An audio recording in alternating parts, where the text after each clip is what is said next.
officer at the last meeting, but I still have concerns. Our legal officer has clarified the crux of the decision to rescind or not to rescind.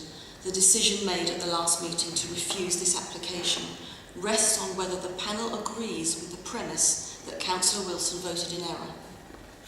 To enable us to come to a conclusion, we need to interrogate the timeline and the other evidence available to us. Firstly, I would like to put on record that I spoke to Councillor Derek Wilson over the weekend before the last meeting to discuss a matter of protocol. And during that conversation, he remarked that he was in a very difficult position. I don't think any of us would be surprised that he felt under political pressure, and no doubt he feels so tonight. Conflicts of interest affect us all from time to time, and I have some sympathy with Councillor Wilson's predicament. But it is for us to be robust in taking responsibility for our actions and excusing ourselves when those conflicts are likely to affect our decisions, or the perception is that they may affect our decisions.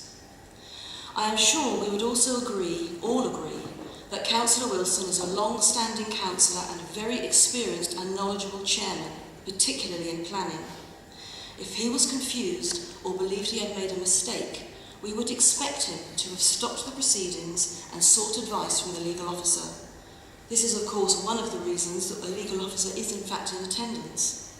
But nothing further happened, and the meeting proceeded as usual. After the meeting, I overheard Councillors Kellaway and Love discussing that the leader had communicated that the application would be appealed. I don't know how that was, by message, email or Twitter. The next event in the timeline was the Advertiser reporting at 11:37 a.m. the next day, Tuesday the 18th of December, that they were told by Council Leader Simon Dudley that Councillor Wilson might have mistaken how he was voting and had spoken to Royal Borough officers about it. The paper had contacted Councillor Wilson for a comment, but none was in the report. At 11:25 on Friday the 21st of December, Councillor Wilson told the Advertiser that I made an error when declaring my vote. It begs the question as to why the leader of the council was making statements on Councillor Wilson's behalf the day after the panel, when it took 4 days for Councillor Wilson to make this statement to confirm it. It cannot be he was waiting for a legal opinion, as that legal opinion wouldn't have affected the truth of the matter. I also have concerns about the conclusion raised by the LPA legal advice in para 10 on page 20 of tonight's agenda, where, after reviewing the Periscope recording, he says, the spontaneous reaction of those present vehemently disagreeing with Councillor Wilson's interpretation of the outcome of the vote demonstrates conclusively that he did not intend to vote for the resolution to refuse the application. This statement only makes sense if those who were vehemently disagreeing with Councillor Wilson's interpretation of the outcome themselves had prior knowledge of Councillor Wilson's voting intention, which they understood was to vote for approval of the application. My recollection was that there was a stunned silence, as no one expected it to be refused, followed by applause when Councillor Wilson confirmed the refusal. However, members must accept that both sets of council advice is only that, advice. Neither constitutes a legal judgment, and we must accept that the skill set of counsel is to make the case within the law to prove the point of the person who is paying them their fee. So, in interrogating the evidence before us, I suggest that this could be seen as Councillor Wilson knowing exactly what he was doing when he voted for refusal. He was supporting the policies tabled for that refusal. But subsequently, the difficult position that he had communicated to me in our telephone conversation may have been weighing on his mind. I therefore move that we should not rescind this decision of this panel and refuse planning permission for the reasons as set out in the agreed minutes of the last meeting. Thank you.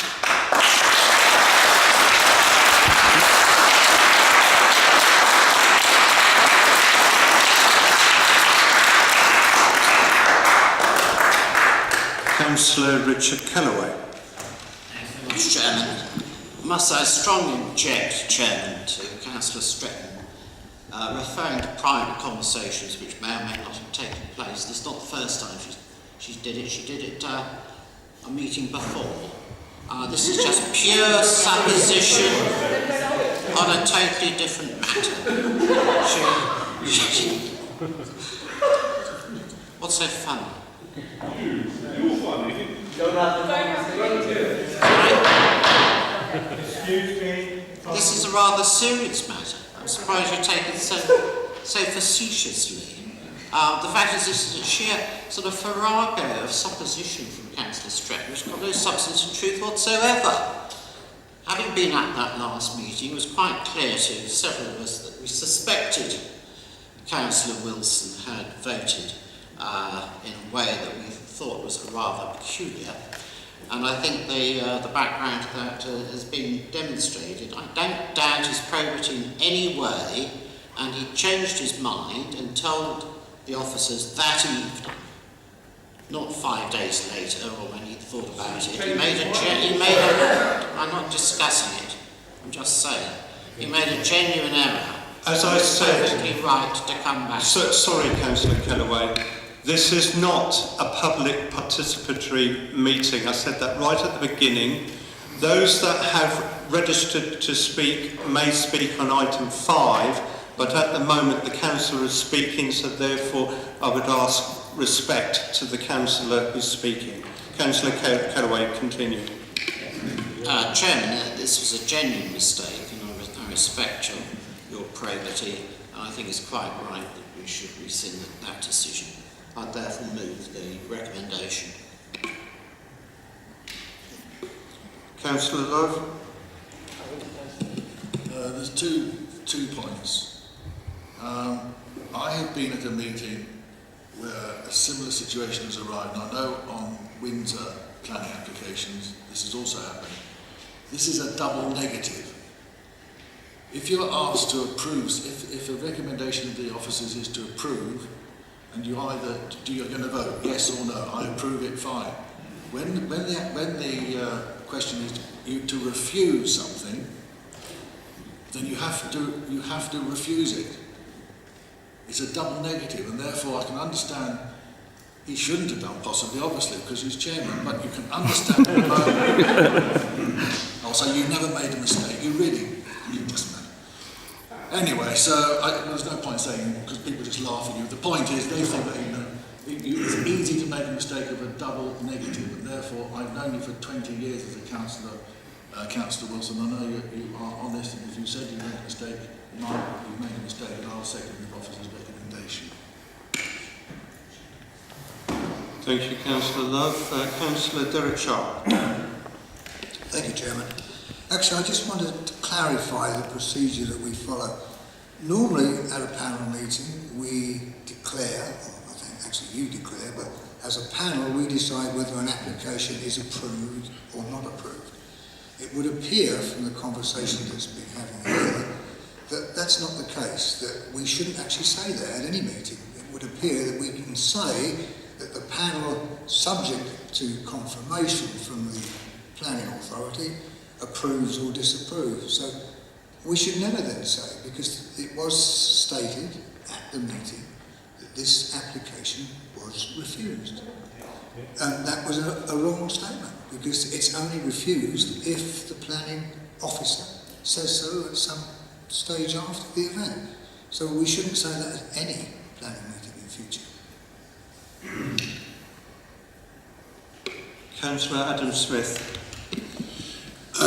With respect to the two councillors who spoke, Councillor Hill's argument seems to be that it would be better if councillors and officers concealed their mistakes rather than confessing to them, which strikes me as not a sensible position.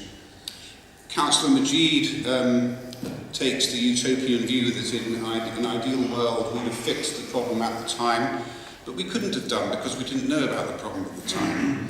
And it does not matter when we learn a mistake has been made, if indeed it was a mistake, if that's what we decide it was. The legal advice we have is that it would be unlawful for us to approve any decision that we need to be mistaken. That's the point. That's what we're trying to put right now. Oh, sorry, I have one additional point. Councillor Stretton's argument seems to be that lawyers are incapable of giving unbiased advice, and that Councillor Wilson is prone to political persuasion, neither of which at all fit with my long experience of both. Thank you, Councillor Smith. Councillor Jerry Clark. Thank you, Mr. Chairman. Not having been at the planning meeting where the mistake occurred, I think it's very important to note the comments and the advice we have. The fact that Councillor Wilson clearly states that he did not communicate immediately at the meeting his mistake, but sought, as soon as he thought it reasonable, to clarify the mistake to the legal officer and other officers, and to ask the correct course of action. The fact that he's admitted that he didn't know the correct course of action, to me, indicates it quite reasonable that he would not react instantly, that he would, in fact, seek the advice that was obviously required. This is not a simple matter. This is not a matter that happens every day. I think, therefore, it's very clear that the evidence is from our chairman, Councillor Wilson, that actually he has declared he made a mistake, and the panel must consider whether or not that's a truthful statement. The statements against from Councillor Stretton are purely speculative and have no evidence of them at all. The evidence that's presented to the panel is a statement from our chairman saying that he made a mistake. And it's up to members to believe that statement as true and obviously support the mistake as a mistake or otherwise. But it's a very clear situation on advice where our chairman has stated he has made a mistake, and the protocol allows this to be rectified, which is why we are here. Thank you. Thank you very much, Councillor Clark. Councillor Mrs Hunt. Thank you, Mr. Chairman. I find this an appalling situation to be in, quite frankly. The fact is, we sat at the panel meetings, and you say you made a mistake, and that could possibly be the correct thing. You know, you made a mistake.